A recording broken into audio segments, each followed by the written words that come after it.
welcome in to the Bro4 Squad. This is our Round 1 Comic Movie Madness 64 film tournament. I'm Matt Geiger alongside our mad scientist Brian Banner and Stephen Strange's magic tutor, Jeff Hornacek.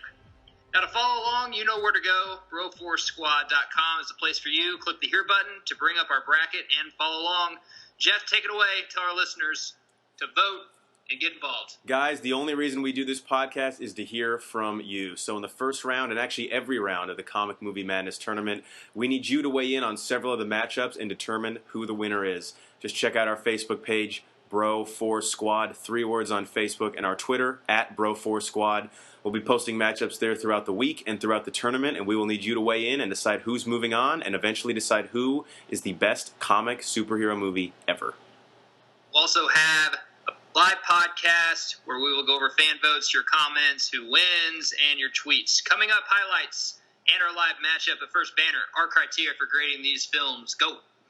Rewatchability, impact on pop culture, acting, casting, story plot, and best scene. Guys, again, as always, remember, show us, don't tell us. Don't tell us. If you tell us, we're going to discount your vote to like 50%, buy one, get one free, something like that. So those are the 5 points we are giving out for all these matchups, guys. All right, highlights. An all Ryan Reynolds matchup with a 215 seed going on. Deadpool versus Green Lantern. Deadpool killed it, 14-1. There was one point. Who did the one? I did the one. What is wrong with you? You need help. The cast of Green Lantern, Reynolds and Lively, and maybe it's just my heart. I mean, they met on that set. Now they're in love, and I think they have kids or something. Yeah, Jeffrey Rush from Pirates of the Caribbean movie, Tim Robbins, Angela Bassett. That's a pretty fucking good cast. Deadpool, I think Deadpool 2 will have a better cast, but it shows how maybe stupid Fox is. They didn't even throw any money into that because they thought it would suck, and it's probably, arguably, I think, their best movie, and Deadpool has a chance to win this whole thing. You know, Mark Strong as Sinestro was also sneaky good casting. We never got to see anything from him because his character arc would have taken place in the sequel. But yeah, guys, the other half of this category is acting. And I don't care how good your cast is. If you act that bad, then you can't win. Agreed. Can I say that the first maybe 5 minutes or 20 minutes, maybe even 30 minutes of Green Lantern is actually really good, though? Yeah, the problem is Very once he actually becomes Green Lantern, it's really bad. Well, they should have taken that part out of it. Green Lantern wanted to be. All right, Avengers Age of Ultron versus KickAss took place earlier this morning in Avengers Age of Ultron. Moving on to the second round, 11-4. KickAss put up a little bit of a fight. Banner, you picked it for best story. Yeah, I mean, look, we all want to be superheroes, and this kid just went out and did what none of us have the balls to do. He became a superhero. I really enjoyed the story. Age of Ultron was just kind of for me, Marvel showing their ass to see what we can do and throw all these characters together. So I gave story to Kick-Ass. Jeff, anything on Kick-Ass? Yeah, I gave it a point for pop culture as well. Matthew Vaughn, this was his really first foray into comic book movies. Obviously got him the job both doing Kingsman and X-Men First Class as a director. And then to see an independent graphic novel get taken to the screen not only once, but get to make a sequel with the cast that they had. It was darker, more realistic subject matter that I just thought had a little bit of a bigger impact than the second Avengers film, which obviously was really kind of following up on the huge success of the first one. All right, guys, a lot of people have been commenting and messaging us personally that they love our live action podcast on this, how we grade these films. We're going to do 2 on this one. First one, movie's ready. Get it on. Sin City versus The Wolverine, starring Hugh Jackman. I'll go first, rewatchability. I watched Sin City last night. I love Sin City. It's very well directed. It's kind of page for page off the graphic novel. Michael Valentine, even whenever he was on the pod, said that this was one of his favorite movies. I'm going to give it Sin City.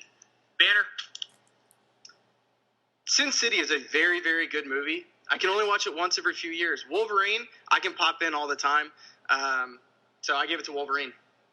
Jeff? Yeah, same thing. Sin City is great, but I think what makes it great is how brooding and dark it is, which just automatically does not lend it. It's not something you pop in when you want to feel good about yourself. But that's part of its strength, honestly. So if this had a better rewatchability factor in Sin City, then I don't think it would be as good. So I just inherently have to go with Wolverine there because every time I watch Sin City, I just need to call my dad and tell him I love him. Watched it with my wife last night. She definitely kind of gave me a couple looks during it, for sure. Yeah. Effects on pulp culture. I'm going to do the Wolverine. When I saw this in theaters, I was drugged by Jeff. But I would have to say it brought Fox back for me a little bit. Fox has a knack of doing this. They'll bring a movie where you have hope, and then they'll just shit on you next summer. But the Wolverine was very good. It was very grounded. It wasn't an origin film, but it had that feel. So for me, it gets the point. Jeff? Yeah, so for this one, I have to go Sin City. I think first off, the visual style that Snyder did, literally ripping Frank Miller's work off the page and having the balls to go black and white for the film, made it work a lot, and that had a big effect on pop culture. We've seen some films kind of try and emulate that. And then Wolverine, I mean, the reason it really can't get this point, it kind of fixed some of the issues with X3 for me, but again, it was a good movie, but just kind of another installment in a franchise, so Sin City for me was really paving new ground, so it gets the pop culture point. Vanna? Yeah, I gave Sin City the pop culture point as well. It got a huge cult following, which ultimately granted it a second movie. Where again, like Hornacek said, Wolverine is kind of a placeholder. While it being a very good independent movie, and again, it piggybacked off of X3, it's just kind of there where Sin City actually did impact something in culture. All right, after those two rounds, 3-3, which, if you don't know, means no one's winning yet. It's a tie. Oh, shit. Oh, is that what that means? Cast. Dude, I watched this last night. This has probably the best cast in this whole tournament. Benicio del Toro, Jessica Alba, Josh Hartnett. What the fuck happened to him? Me and my wife had a 20-minute conversation on that. Michael Clark Duncan, Mickey Rourke, Bruce Willis, Rosario Dawson's Clive in this, Owen, who is right? hot as hell. Clive Owen? Isn't he in it? Yes. Sin Elijah City, Wood? in a womp, gets this. Elijah Wood's very good in this, too. Yeah. Jeff? Yeah, had to go with cast here. Again, I think the Wolverine obviously catered a lot towards the Asian market because they had a lot of Japanese and Chinese talented actors in it. But the Sin City cast is unreal, and I think, and I'll just go ahead and say this, part of the reason Sin City: A Dame to Kill For sucked so much is they didn't get a lot of this talent back, and Joseph Gordon-Levitt was kind of the focal point. This one is how you put together an ensemble cast. Recipe for disaster right there. Exactly. So this was just an insane ensemble cast, and the Hartnett thing, he was very talented, and at the time could not have been any hotter. So Sin City, this one's probably the biggest blowout of the whole matchup for me as far as points go. Man, are you going to make it a sweep? Yeah, we're gonna make it a sweep. I don't think we also, this has so many fucking people in it. Holy fuck balls of star power. It also has Brittany Murphy. We didn't even mention her either. Yes. Like, Jesus Christ. This, like you said, this might be the best cast. And they all acted very, very well in it. I mean, it's a sweep, clean sweep. Okay, best scene. I gave it to Sin City. Excuse me if I can't pick one. Maybe I can next round if it makes it. But every fucking scene Mickey Rourke is in, I love Mickey Rourke in this. He fits that character fucking perfect. Just as perfect as Downey Jr. fits Iron Man. So I'm giving it to Sin City. Maybe when he beats the shit out of the yellow guy. That's mine. That's a good one. That is a good scene. For me, best scene here, I really just wanted to do the one where Jessica Alba is dancing in her chaps, but I couldn't pick that. It actually came down to two scenes in the Wolverine that I had trouble picking from. I ended up going with the scene at the end when he fights the ninjas in the snow, but also a close second was the train fight scene, which was done incredibly well visually. But that scene at the end fighting the ninjas in the snow, number one, the gravitas you're feeling because he knows what the Silver Samurai is up to and has finally realized the end game. And number two, just visually watching Wolverine fight like 100 ninjas. Yes, I'm already sold. That scene wins for me. Fox movie. Guys, we all know that I'm a sucker for a good chase scene. That scene from the funeral to where they're running down the street in Tokyo and Wolverine is realizing, hey, I'm not immortal anymore. Like, I'm bleeding. Yeah. This shit fucking hurts. That was a fantastic scene. And then you have what's-his-face shooting the people from the rooftops and running with them with his arrow. It's just a phenomenal scene, and I had to give it to the Wolverine. Real quick, we always talk score on this show, but the sound editing in that scene, when it like mutes Wolverine's deafness as he gets shot, was done. It was just a great way to have you viscerally feel, oh, he's losing his powers. Yep, they showed us. They didn't tell us. 7-5 Sin City story. I want to go last on this one. Jeff, go ahead. So for story, I had to go Sin City. The Wolverine does have a good story, and it's a very contained story and very character driven. But Sin City, the way they were able to weave together that ensemble cast, and to me, anytime you do like a noir type narration, like Clive Owen does throughout most of this, it's just a great framing device for a film and really gets me much more involved in it. And that's why it has to win. It was a very unique way to tell a story, and I think it was executed perfectly. Banner? Again, like you said, Sin City is a fantastic story. It's very good. They did a good job. But I went with the Wolverine because it's a little bit lighter for me. Very grounded. It picked up where X3 left off with Wolverine missing Jean Grey and wanting her and having problems with the fact that he had to kill her. That just, for me, was a very good, grounded story. Like I said, it's pretty self-contained as well, which is tough to do with the Foxverse, what they've done. So I went Wolverine on this one. I went the Wolverine, too, just because Wolverine is just as good. Hugh Jackman is just as good as Christian Bale or Iron Man, but Hugh Jackman has never gotten his own movie that was fucking good. Origin sucked. And this was the one that was fantastic. It was really fucking good. I thought that this was the movie he deserved. Now, when I saw this, I didn't know Logan was going to come out in a couple of years. So, and I'm sorry, real quick. I'm glad James Mangold, who directed Wolverine, it was a very grounded story. That's why Jeff actually drugged me to the theater. I don't get drugged to the theater too much on Fox films, but it's a very grounded story. So I gave it to there. And all right, so that's an 8-7, very close matchup. Sin City barely ekes it out because of me giving the point to Wolverine at the end. Sin City, a very cult following, and I'm sure we'll have a lot of comments by our fans saying that this shouldn't have been close, or maybe it should have been from the Fox fans. So, great matchup. Let's go to our next live matchup. Movie's ready. Let's get it on. The 1978 Superman the movie versus Suicide Squad. Can we just say before we dive in, could there be two more polar opposite films to battle each other? That's what made this so hard. This is one of the toughest matchups, I think, because of that. That could be like, do you like this Beatles song better or this Ja Rule song? You're like, what? I mean, I guess. Rewatchability. What order do you want to go? I'm going to give it to the original Superman. I watched it this morning because this, of course, was the movie of all the movies that we were going to do today. I haven't seen this for a while. It's fine. I wouldn't classify it as a John Wayne film that still holds up today. If you watch it, it's fantastic. But it's good enough, and Suicide is such a fucking jumbled up mess, man. I could barely, when it came out, I could barely watch it again. Jeff? Yeah, here, I have to go Suicide Squad, mainly because Superman, while I appreciate what it did and how well it was made, it is incredibly dated, and the effects are tough to watch. No fault of its own. It's just tough for me to constantly sit through it again. Suicide Squad at least has some cool visuals and some fun scenes. Suicide Squad gets the point for me. Anna? I'll break the tie. I went Superman. I will admit that I haven't watched it as much as some of the other ones that have won rewatchability in the tournament. To no fault of its own, we just have a ton of other Superman movies. Like you said, it's a little dated. But Suicide Squad is so fucking hard to follow.